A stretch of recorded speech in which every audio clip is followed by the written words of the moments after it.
আসসালামু আলাইকুম এভরিওয়ান। ইলিশ মাছের সিজন চলছে। ইলিশ মাছ দিয়ে বিভিন্ন রেসিপি রান্না করে সবাই শেয়ার করছে। তো ইলিশ মাছের মাথা, কাটা, লেজ দিয়ে যেই রান্নাগুলো হয় সেগুলো শেয়ার করব ভাবছি। তো আজকে আমি মিষ্টি কুমড়া দিয়ে ইলিশ মাছের মাথা এবং কাটা রান্না করেছি। ভীষণ মজা হয়েছে খেতে।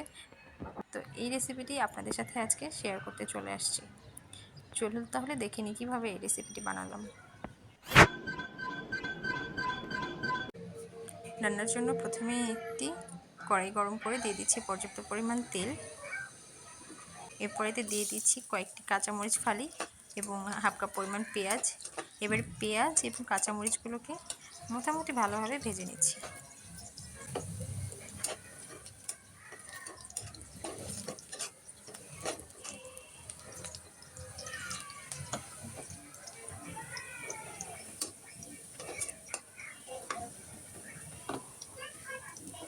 পেঁয়াজগুলো মোটামুটি ভাজা হলেই এতে দিয়ে দিচ্ছি মিষ্টি কুমড়া, কারণ মিষ্টি কুমড়ার সাথে আরও কিছুটা ভাজা হবে।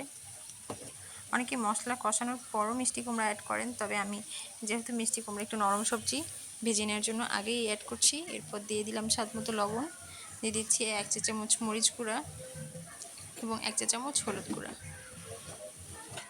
এরপর সবগুলো একসাথে ভেজে নিচ্ছি পেঁয়াজের সাথে।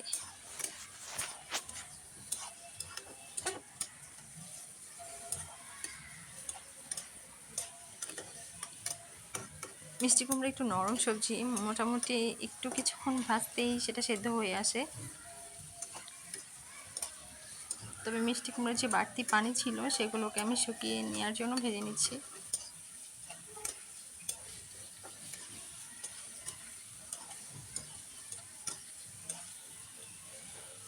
দেখতে পাচ্ছেন এখন শুধু তেলের মধ্যে মিষ্টি কুমড়া ভাজা হচ্ছে, কোনো পানি নেই। এই পর্যায়ে আমি দিয়ে দিচ্ছি ইলিশ মাছের মাথা কাটাগুলো। আপনারা চাইলে পানি দেওয়ার পরেও দিতে পারেন, তবে আমি ভাবলাম যে মিষ্টি কুমড়ার সাথে একটু কষিয়ে নেব, এই জন্য আগেই অ্যাড করে দিয়েছি। এবারে কাটা মাথাগুলোকে একটু কষিয়ে নিচ্ছি।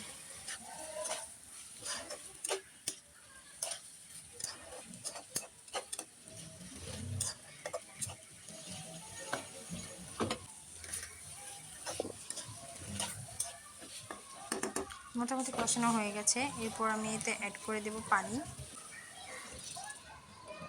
ফুটন্ত গরম পানি ব্যবহার করছি। রান্নায় সবসময় গরম পানি ব্যবহার করার চেষ্টা করবেন, এতে করে রান্নার টেস্ট অনেক বেশি ভালো আসে এবং ওভার কুক হওয়ার পসিবিলিটি থাকে না।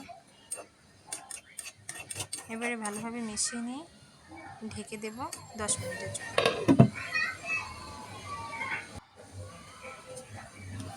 10 মিনিট পর ঢাকনা খুলে দেখুন এখনও কিছুটা পানি আছে, কারণ মিষ্টি কুমড়া থেকেও পানি ছেড়েছে। আর একবার মিশিয়ে দিয়ে ঢেকে দেব এবং অপেক্ষা করব পানি শুকিয়ে আসা পর্যন্ত।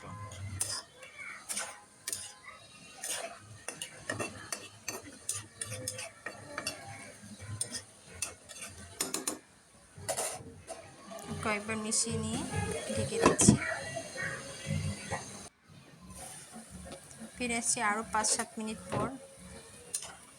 দেখুন পানি শুকিয়ে গেছে এবং তেল বেরিয়ে এসেছে। মিষ্টি কুমড়োগুলোকে একটু ভাঙা ভাঙা করে নেব, এরকম আস্ত রাখবো না। এই জন্য আরও একটু ভালোভাবে নাড়াচাড়া করে ভাঙা ভাঙা করে নিচ্ছি।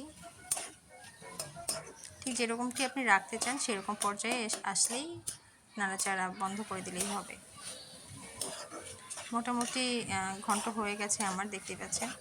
আমি এরকমই একটু ভাঙা ভাঙা রাখবো, এই জন্য এই পর্যায় পর্যন্ত ভেঙে নিয়েছি।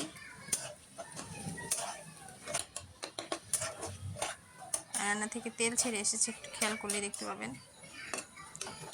তো মোটামুটি রান্না কমপ্লিট। এবারে ঢেকে দেব এবং সার্ভ করে ফিরে আসছি। তো সার্ভ করে নিয়েছি। অনেক লোভনীয় একটি মিষ্টি কুমড়ার রেসিপি। এই রেসিপিতে রান্না করে মিষ্টি কুমড়া খেলেও মনে হবে ইলিশ খাচ্ছেন। ধন্যবাদ।